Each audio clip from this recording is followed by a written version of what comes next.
ساتھ مختلف واقعات اور کچھ اس طرح کی چیزیں وہاں پہ وقوع پذیر ہوتی ہیں جی جی بڑی ایمان افروز بھی ہوتی ہیں.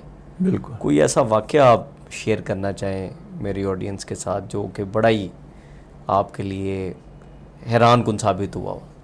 میری کتاب تھی عبدہ و رسولہ، ماشاء اللہ. نعتوں کی کتاب تھی، اور اس پہ مجھے ایوارڈ بھی ملا تھا حکومت پاکستان کی، صدر فاروق لغاری کی اوکے صدارت میں تھا، ان کے ہاتھ سے ملا تھا.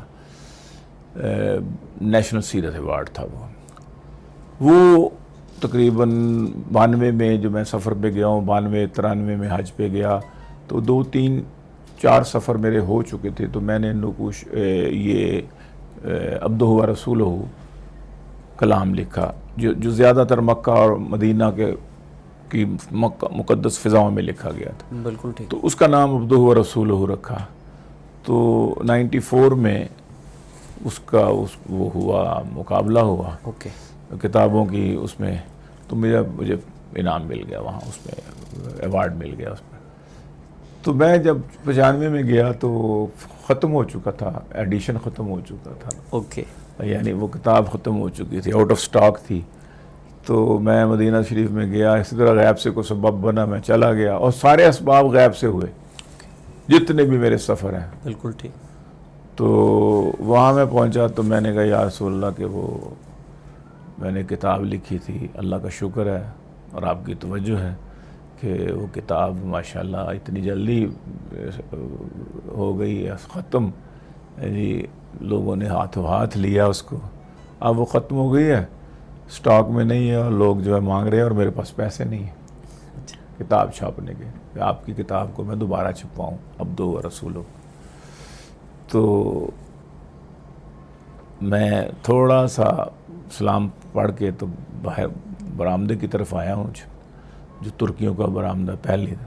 تو آگے ایک بزرگ کانوں میں انہوں نے وہ لگایا ہوا تھا اعلیٰ سماعت.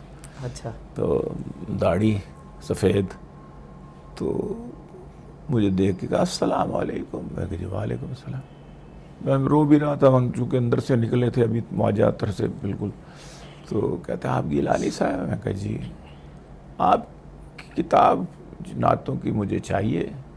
تو میں نے کہا جی کہ وہ تو میں ساتھ نہیں لایا اور میرے پاس ہے بھی نہیں. نہیں تو آپ مجھے بتائیں کہ اس کا کتنا خرچہ آئے گا، کتنی چھپوائیں گے، 500-1000 چھپوانے میں کتنا خرچہ آتا ہے؟ میں نے کہا جی اتنا آتا ہے. تو آپ مجھے اپنا ٹیلی فون نمبر دے دیں، رقم آپ کے گھر پہنچ جائے گی. یعنی ود ان نو ٹائم. یعنی میں ادھر سے نکلا ہوں 1 منٹ مواجہات سے ہٹ کے تو میں ابھی نہیں پہنچا.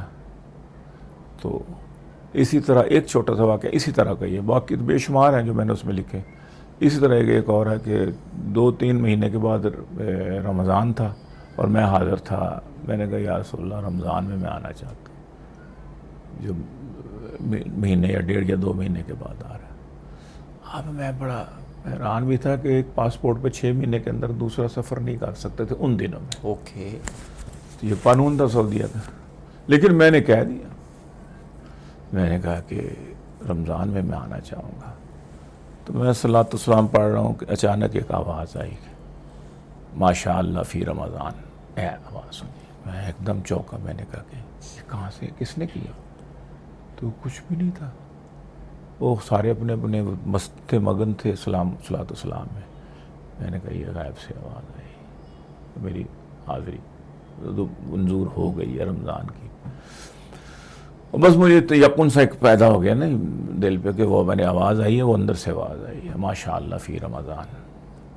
بس اس کے بعد پھر ایسے اسباب بنے، نہ کوئی 6 مہینے کی قید رہی، نہ کوئی اور مسئلہ بنا. ایسا جناب گھر سے ہی مجھے وہ پرانا پاسپورٹ اٹھایا گیا اور گھر میں میرے نیا پاسپورٹ مل گیا.